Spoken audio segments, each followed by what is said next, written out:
Hello दोस्तों, आज हम बात करेंगे अपने सिलेबस के अकॉर्डिंग एक नए टॉपिक के बारे में। वो टॉपिक है ऑर्गेनाइजेशन ऑफ स्केलेटल मसल। जहां ऑर्गेनाइजेशन का मतलब होता है संगठन या व्यवस्था, स्केलेटल का मतलब होता है कंकाल, मसल का मतलब होता है पेशी। कंकाल पेशी का व्यवस्था या संगठन, इसका क्या मतलब होता है? ये जो मसल या स्केलेटल दी गई है, ये किन किन चीजों से मिलकर बनी है, इसी को हम लोग जो है व्यवस्था या संगठन कहते हैं। तो हम यहाँ पर पढ़ेंगे स्केलेटल यानी कंकाल पेशी के संगठन के बारे में।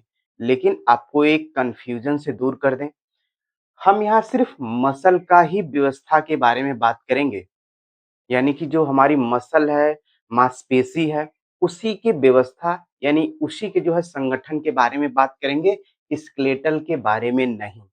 लिखा तो कंकाल पेशी की व्यवस्था, तो हम सिर्फ क्यों जो है मसल के बारे में बात करेंगे, स्केलेटल के बारे में क्यों नहीं? इसके पीछे जो है 2-3 रीजन होते हैं, कारण होते हैं। क्या रीजन है? अगर हम दोनों की एक साथ इनकी व्यवस्था के बारे में बात करेंगे, तो कंफ्यूजन की स्थिति पैदा हो जाएगी। दूसरी चीज, जो स्केलेटल जो हमारी बोन होती है, जो हमारी कंकाल होती है, वो सिर्फ ढांचा देने का काम करती है, वो स्थिर रहती है। और कॉन्ट्रैक्शन यानी जो संकुचन होने का काम होता है, वो होता है मसल में। इसलिए हम यहाँ पर सिर्फ मसल के जो है व्यवस्था के बारे में, संगठन के बारे में बात करेंगे, स्केलेटल के बारे में बात नहीं करेंगे। तो चलिए इसके बारे में हम लोग जो है डिटेल से बात करते हैं। लेकिन उससे पहले एक चीज जान लेते हैं, ये स्केलेटल मसल क्या चीज है, थोड़ी सी पहले देखेंगे। ये देख रहे हैं, ये हमारी जो है बोन है, और इस बोन से जो हमारी मसल जुड़ी हुई है, देख रहे हैं ना, ये हमारी मसल होती है, होल मसल। ये मसल जो है इस बोन से जुड़ी होती है, इसलिए हम इसको जो है स्केलेटल मसल कहते हैं। समझ गए? तो चलिए इसके बारे में जो है डिटेल से बात कर लेते हैं। The structure of skeletal muscle is highly organised and complex. जो स्केलेटल मसल की जो संरचना होती है, अत्यधिक व्यवस्थित और जटिल होती है। आगे बात करेंगे, it function to provide body movement. और इसका जो फंक्शन होता है, इसका जो कार्य होता है, बॉडी को यानी शरीर को गति देना और मेंटेन पोस्चर, और शरीर जो है सीधा खड़ा रहे, और एंड स्टेबलाइज जॉइंट, और हमारे जो जॉइंट होते हैं, जो हमारे जोड़ होते हैं, वो संतुलित अवस्था में रहें। फिर एक बार देख लेते हैं, ये जो स्केलेटल मसल कंकाल पेशी की जो संरचना होती है, अत्यधिक जो है व्यवस्थित और जो है जटिल होती है।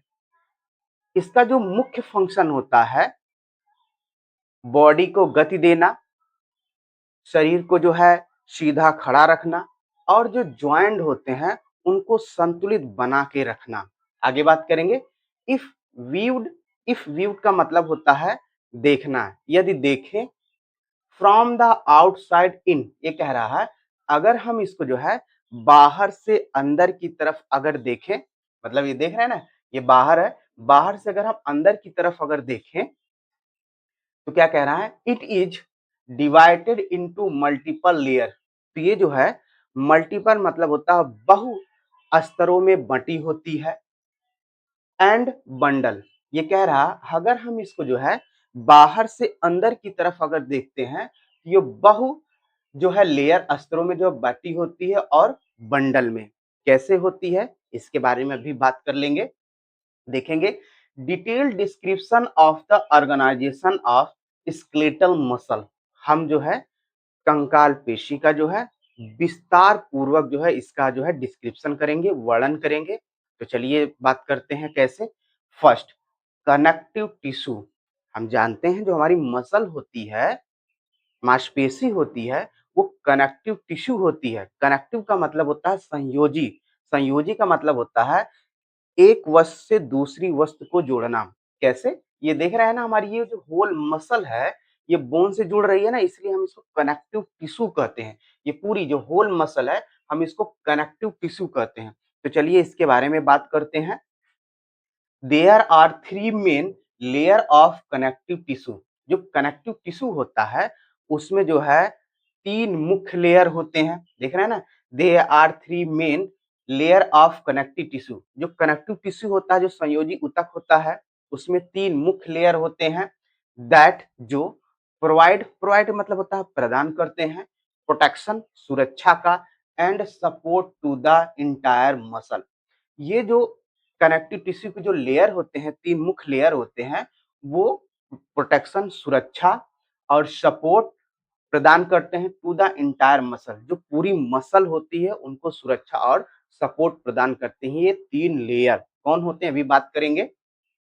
एंड इट इंटरनल कंपोनेंट, और इसके जो इंटरनल कंपोनेंट होते हैं, आंतरिक जो भाग होते हैं, उनके बारे में बात करेंगे। तो चलिए सबसे पहले उन 3 लेयरों के बारे में देख लेते हैं। देखें, ये जो ऊपर वाली लेयर होती है मसल के, इसको हम कहते हैं इपीमाइसियम। देखिए यहाँ पर है, हमने इसके बारे में डिटेल बात किया है, इपीमाइसियम।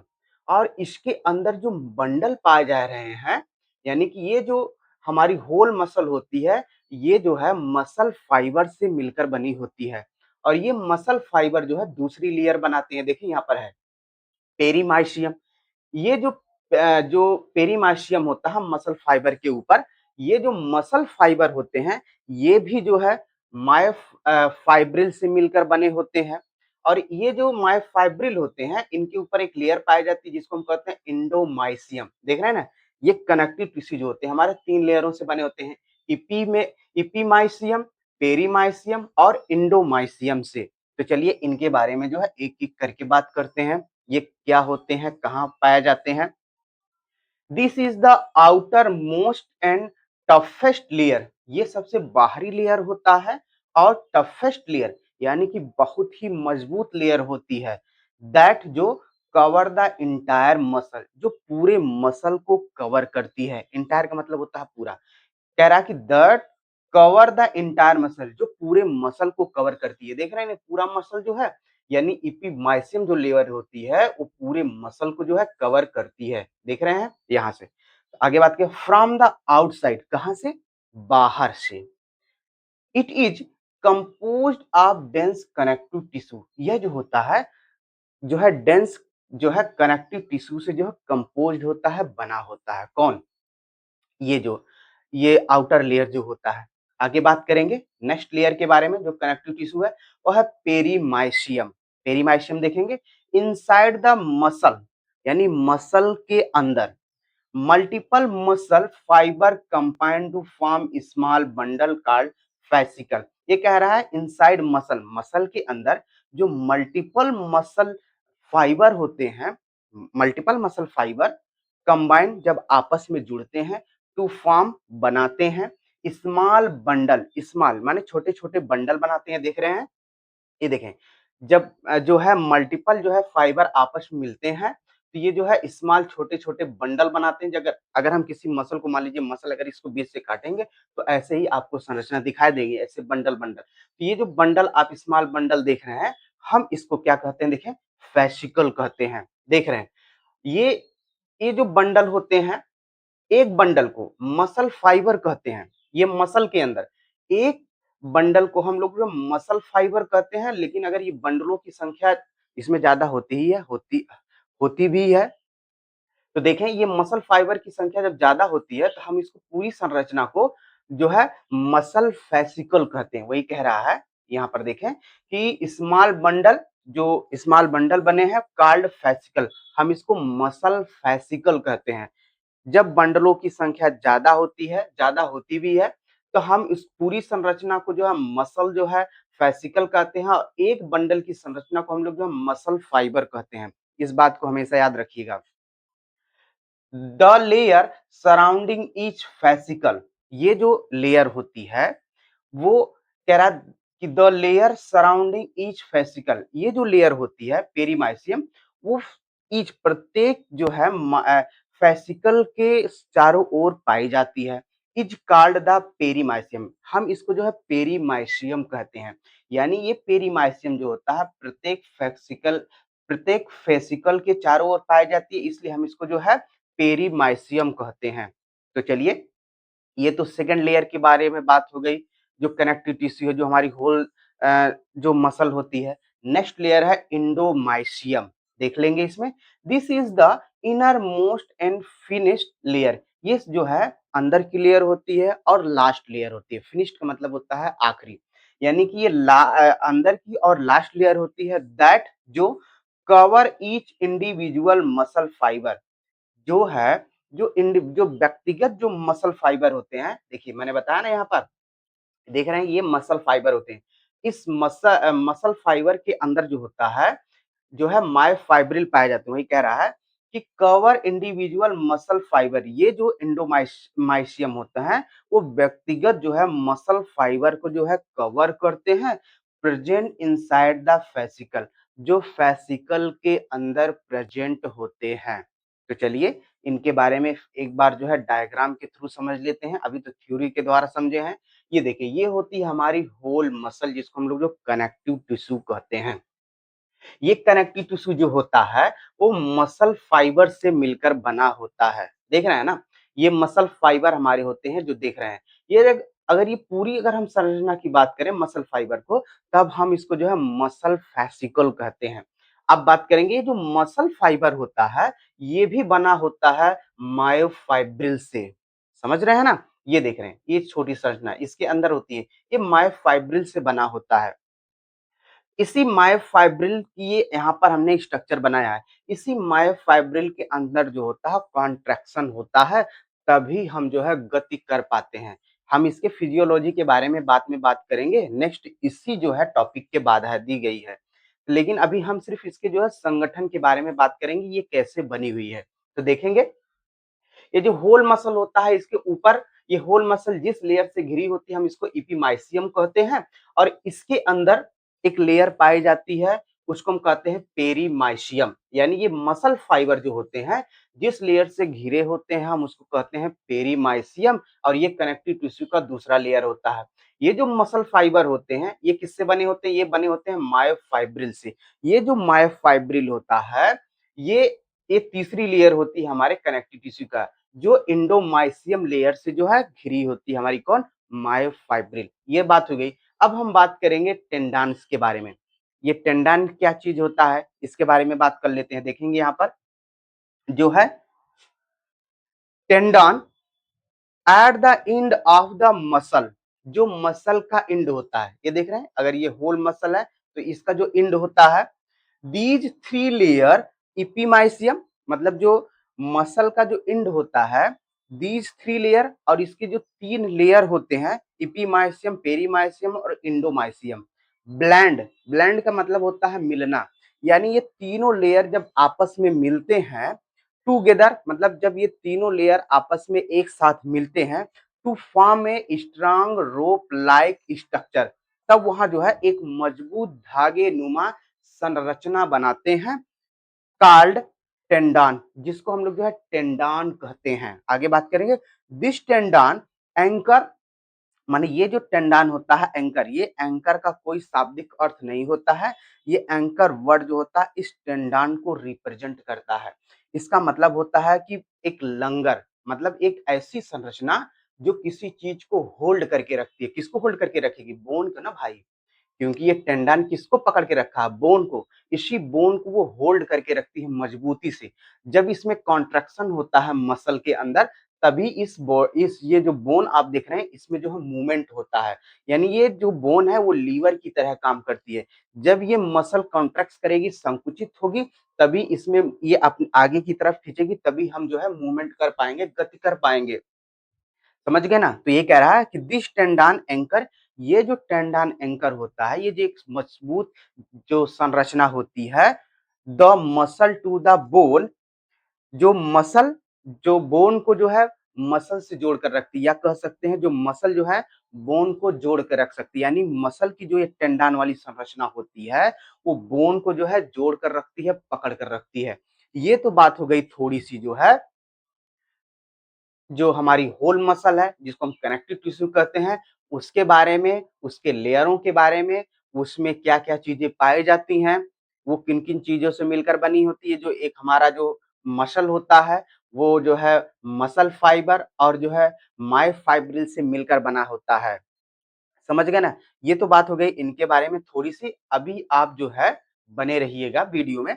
अभी हम बात करेंगे मसल फाइबर के बारे में, ये मसल फाइबर क्या होते हैं? फिर उसके बाद बात करेंगे इस मसल फाइबर के अंदर जो मायोफाइब्रिल होता है, उसके बारे में बात करेंगे, वो कैसे किन चीज़ों से जो है मिलकर बना है। प्लीज़ अभी आप वीडियो में जो है बने रहिएगा।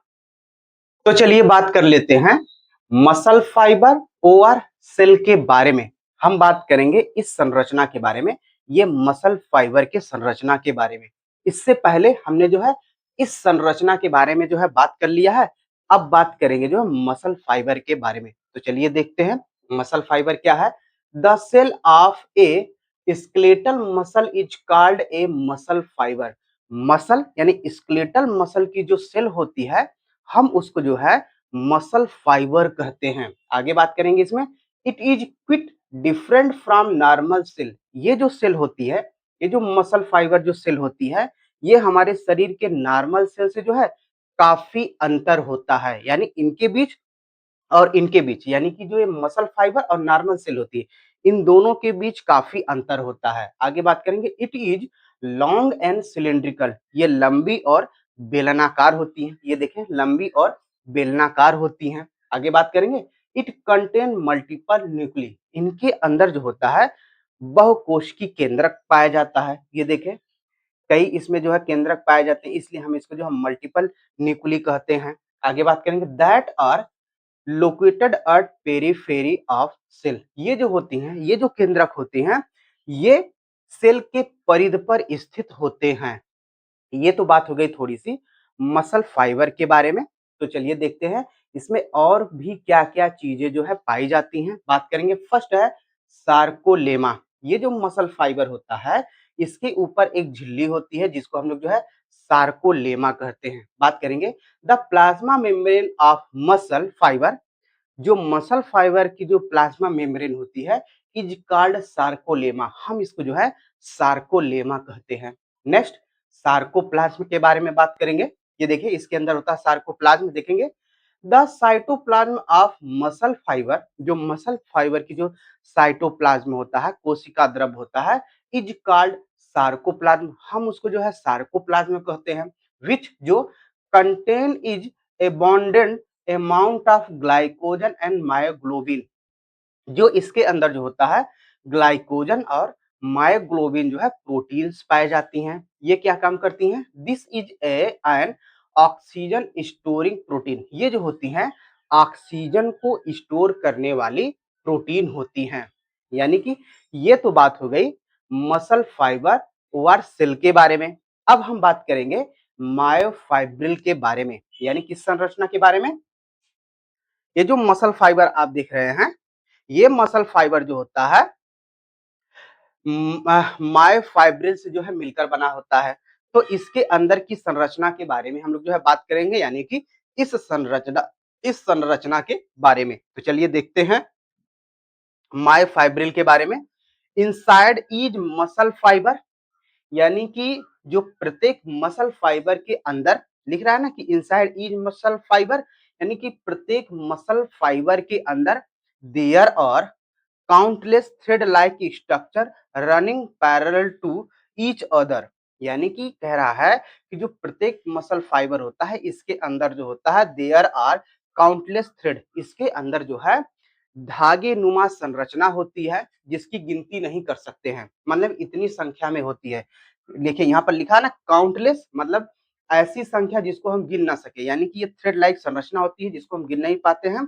लाइक स्ट्रक्चर रनिंग पैरेलल, माने ये जो संरचना होती है थ्रेड लाइक जो संरचना होती है, वो रनिंग मतलब दौड़ती है, पैरेलल मतलब एक दूसरे के, देख रहे हैं ना, ऐसे ही संरचना जो होती है एक दूसरे के जो है पैरेलल जो होता है मसल फाइबर के अंदर जो है दौड़ती है या पाई जाती है। टू ईच अदर मतलब एक दूसरे के, विच जो कॉल्ड मायोफाइब्रिल, जिसको हम लोग जो है मायोफाइब्रिल कहते हैं। फिर एक बार देखते हैं, जो प्रत्येक मसल फाइबर होता है इसके अंदर जो है एक थ्रेड लाइक स्ट्रक्चर पाया जाता है जो एक दूसरे के जो है पैरेलल जो है चलते हैं, जिसको हम लोग जो है मायोफाइब्रिल कहते हैं। ठीक ना? और इसकी संख्या हम गिन नहीं पाते, इतनी संख्या में ये होती है। आगे बात करेंगे, दीज मायोफाइब्रिल, ये जो मायोफाइब्रिल होता है are highly responsible for muscle contraction. ये जो मायोफाइब्रिल होता है अत्यधिक उत्तरदायित्व होता है मसल के कॉन्ट्रैक्शन में, यानी कि मसल के संकुंचन में इसका सबसे ज्यादा रोल होता है, या कह सकते हैं कि इसी की वजह से मसल में कॉन्ट्रैक्शन होता है, तभी हम जो है मूवमेंट कर पाते हैं। आगे बात करेंगे इसमें। तो ये मसल फाइबर, तो इसमें क्या क्या चीजें पाई जाती हैं इस मसल फाइबर के अंदर, हम बात करेंगे सार्कोमियर। ये सार्कोमियर कहाँ होता है, क्या चीज है देखेंगे। इनसाइड द मायोफाइब्रिल, यानी मायोफाइब्रिल के अंदर ये जो संरचना होती है मायोफाइब्रिल की है, इसके अंदर ये देख रहे हैं सार्कोमियर होता है। एक जेड लाइन से दूसरे जेड लाइन के बीच की संरचना को हम लोग जो है सार्कोमियर कहते हैं। तो बात करेंगे इसमें इनसाइड द मायोफाइब्रिल। मायोफाइब्रिल के अंदर there are repeating unit called sarcomere, यानी कि मायोफाइब्रिल के अंदर जो रिपीटिंग यूनिट होती है, जो रिपीटिंग इकाई होती है, उसको हम लोग जो है सार्कोमियर कहते हैं। This is the structural and functional unit of skeletal muscle. ये जो होती है, ये जो संरचना होती है, वो स्केलेटल मसल की संरचनात्मक और क्रियात्मक इकाई होती है। आगे बात करेंगे हम लोग इसमें जो है द रीजन बिटवीन, माने इसका जो क्षेत्र होता है किसके बीच होता है, टू सक्सेसिव जेड लाइन, यानी कि दो जो जेड लाइन होते हैं उनके बीच के स्थान को हम लोग जो है सार्कोमियर कहते हैं। देखिए ये जो दो जेड लाइन होती है इनके बीच के स्थान को हम लोग जो है, या इनके बीच की दूरी को हम लोग जो है सार्कोमियर कहते हैं। वही कह रहा है कि the region between two successive Z line is called sarcomere. दो जेड लाइन के बीच का जो स्थान होता है हम उसको सार्कोमियर कहते हैं। विद इन ए, यानी इसके अंदर क्या चीजें पाई जाती हैं, विद इन ए सार्कोमियर, यानी सार्कोमियर के अंदर देयर आर प्राइमरली, मतलब यहाँ मुख्य रूप से जो है टू टाइप, मतलब दो प्रकार के जो है प्रोटीन फिलामेंट, यानी कि दो प्रकार के जो है प्रोटीन फिलामेंट पाए जाते हैं किसके अंदर, सार्कोमियर के अंदर।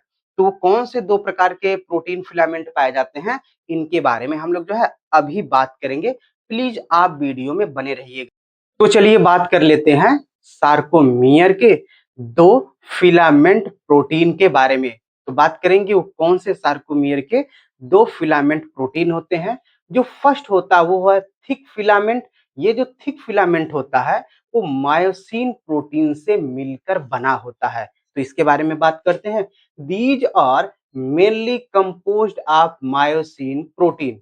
ये जो फिलामेंट होता है, थिक फिलामेंट होता है, ये मुख्य रूप से जो है मायोसिन प्रोटीन से मिलकर बना होता है। आगे बात करेंगे मायोसिन मॉलिक्यूल हैव प्रोट्रूटिंग हेड। जो मायोसिन जो मॉलिक्यूल होता है, अणु होता है, उसके पास जो है उभरा हुआ सिर पाया जाता है या होता है।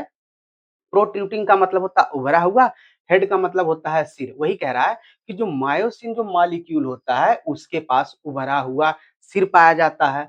दैट जो bind to the thin filament, जो थिन फिलामेंट से जो है बाइंड होता है, जुड़ता है। आगे क्या होता है, ड्यूरिंग, मतलब कब जुड़ता है, कॉन्ट्रैक्शन, जब संकुचन होना होता है तब मायोसिन का जो हेड होता है वो थिन फिलामेंट से जो है जाकर जुड़ता है, तभी जो है बॉडी में जो है मूवमेंट हो पाती है।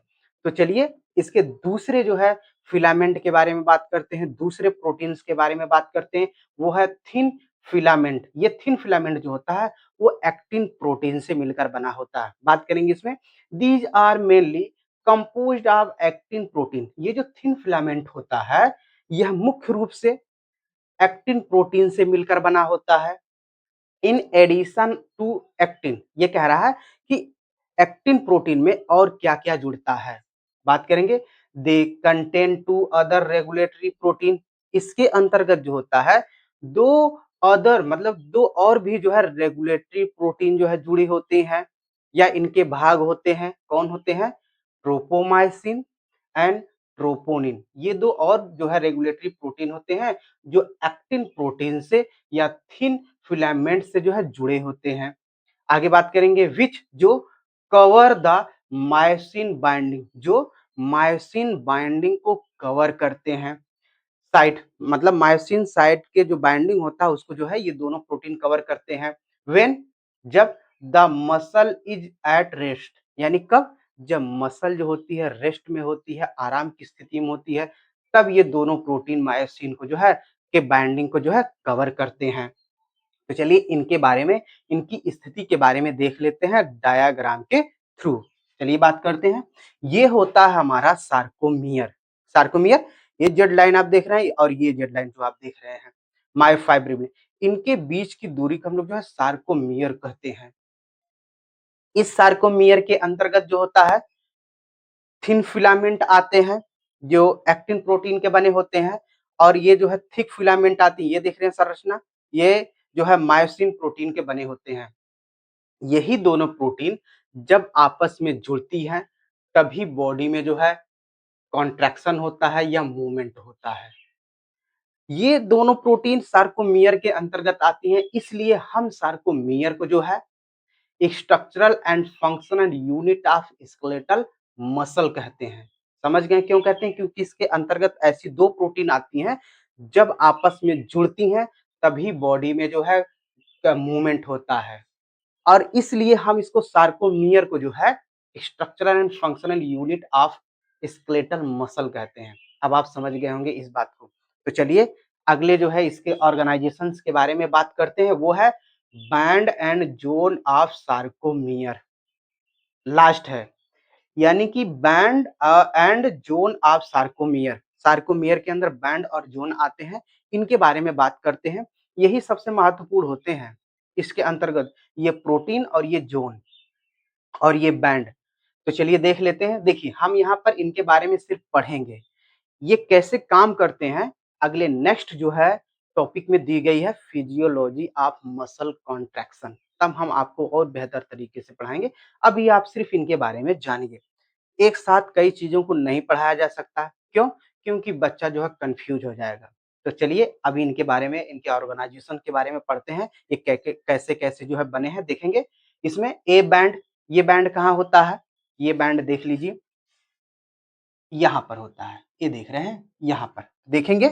This is this is the dark region, ये जो होता है ये डार्क रीजन होता है, जहां वेयर जहां the entire thick filament are present, जहां पर जो है जो थिक फिलामेंट जो है प्रेजेंट होते हैं, वहीं पर ये ए बैंड होता है। ये देख रहे हैं, ये थिक फिलामेंट है ना, ये देख रहे हैं थिक फिलामेंट हमने लिखा है मोटा, ये रेड से बना है।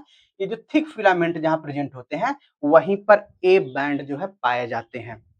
नेक्स्ट है आई बैंड, ये देखिए ये होता है हमारा आई बैंड। बात करेंगे इसमें, this is the light region, ये जो है हल्के रीजन में पाए जाते हैं क्षेत्र में, दैट जो कंटेन ओनली थिन फिलामेंट, जो सिर्फ जो है थिन फिलामेंट के अंतर्गत पाए जाते हैं, या इनका ये भाग होते हैं आई बैंड। ये देख रहे हैं ये थिन फिलामेंट हमारे होते हैं, इसी की ये भाग होते हैं आई बैंड। ये तो बात हो गई आई बैंड के बारे में। नेक्स्ट बात करेंगे एच जोन। देखिए ये हमारा होता है एच जोन, देखेंगे इसके बारे में। The region located right in the centre of A band, यानी कि इसका जो रीजन होता है ये कहाँ स्थित होता है? जो ए बैंड का जो सेंटर होता है उसके बीच, ये देखिए ये बैंड होता है, ये बैंड, और इसी के सेंटर में हमारा एच जोन जो होता है वो लोकेटेड होता है, स्थित होता है।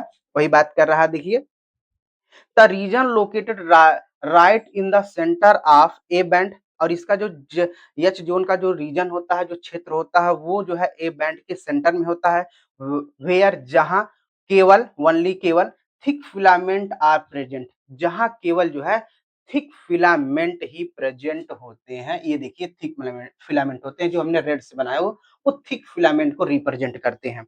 समझ गए?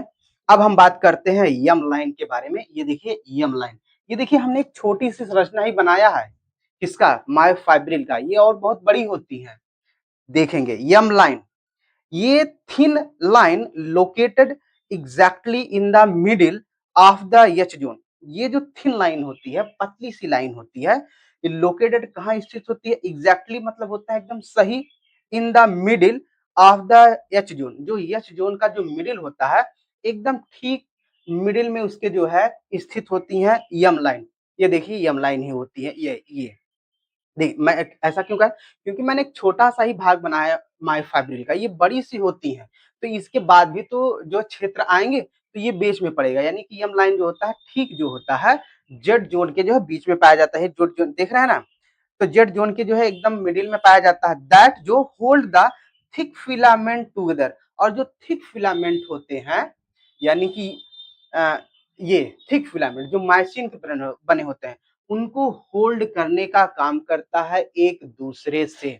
ये तो बात हो गई जो है हमने बात कर लिया ऑर्गेनाइजेशन ऑफ स्केलेटल मसल के बारे में कि स्केलेटल जो मसल है जो होती हैं, जो कंकाल पेशियां होती हैं, वो कैसे बनी होती हैं, उनकी व्यवस्था, उनकी संरचना कैसे होती है, इसके बारे में हमने जो है डिटेल से बात कर लिया। लेकिन हम आपको एक जो है बहुत अच्छी चीज बताना चाहते हैं, वो है कि हम लोग जो चीजें पढ़ रहे हैं ये होती हैं थ्योरी। और थ्योरी का मतलब होता है सिद्धांत, और सिद्धांत का मतलब होता है कि जो चीजें हम पढ़ रहे हैं, जो भी सब्जेक्ट की है, मान लीजिए ये सब्जेक्ट है human anatomy physiology and pathophysiology 1। ये जो सब्जेक्ट है, ये जो थ्योरी है, इसके बारे में, इस सब्जेक्ट के बारे में हमको व्यवस्थित, सही और विस्तार पूर्वक बात करनी पड़ती है। इसलिए जो टॉपिक दी गई हैं इस सब्जेक्ट के अंदर, जो यूनिट है उस यूनिट के अंदर जो टॉपिक दी गई हैं, उन टॉपिकों को हमको जो है बड़े बेहतर तरीके से समझना है, तभी हम समझ पाएंगे। जब समझ लेंगे तो इसका आंसर, इस टॉपिक पर जो क्वेश्चन बनेंगे, हम उसका आंसर बड़े आसानी से दे पाएंगे। इसलिए आप अभी फिलहाल समझने पर जोर दीजिए। मैं आपको खुद ही बताऊंगा कि कैसे एग्जाम के दौरान हम क्वेश्चन को सॉल्व करेंगे। उसका तरीका अलग होता है, थ्योरी अलग होती है, क्वेश्चन अलग होते हैं, वहां टू द पॉइंट बात की जाती है, यहाँ आपको लाइन टू लाइन समझाना पड़ता है। तो इसलिए एग्जाम के दौरान हम कैसे क्वेश्चन का आंसर देंगे, उसके बारे में हम अलग से आपको पढ़ाएंगे। जो हमारे सब्जेक्ट हैं उसमें जो यूनिट दी गई है, उस यूनिट के अंतर्गत जो टॉपिक दी गई हैं, और उन टॉपिकों पर जो विगत वर्षों में फार्मेसी में जो क्वेश्चन बने हैं, जो बनेंगे, उन पर जो क्वेश्चन आएंगे, हम उस पर बात करेंगे कैसे उस क्वेश्चन का आंसर लिखेंगे। ये कोई नया सब्जेक्ट नहीं है जो आप पढ़ रहे हैं, human anatomy physiology and pathophysiology. ये हमारे समय में 2 सब्जेक्ट हुआ करते थे और आपके समय में 1 सब्जेक्ट कर दिया। ये कोई नई चीजें नहीं है, ये सब पुरानी ही चीजें हैं। तो पुरानी चीजें हैं, तो इन अलग-अलग सब्जेक्ट के जो क्वेश्चन बने हैं इन टॉपिकों पर, हम आपको बड़ी बेहतर तरीके से बताएँगे कैसे उन क्वेश्चनों का आंसर देंगे एग्ज़ाम के दौरान। अभी आप सिर्फ जोड़ दीजिए कि आपको समझ में अच्छे से आ जाए टॉपिक। अगर एक बार टॉपिक समझ लिए अच्छे से, तो उसके लिखना आपके लिए बाएँ हाथ का खेल हो जाएगा। और हम आपको सिखाएँगे कैसे क्वेश्चन का आंसर लिखेंगे ड्यूरिंग द एग्ज़ाम पीरियड। तो इसलिए दोस्तों, अगर हमारे समझाने का प्रयास आपको अच्छा लगे, या हमारा जो प्रयास था आपको समझाने में अगर सफल रहा, तो प्लीज़ हमारे चैनल को सब्सक्राइब करना ना भूलें। इसके साथ एक लाइक और कमेंट ज़रूर करिएगा कि हमने जो आपको इन्फॉर्मेशन दी है इस टॉपिक पर, जो बताया है, आपको समझ में आया कि नहीं आया? आप ज़रूर से हमको बताइएगा।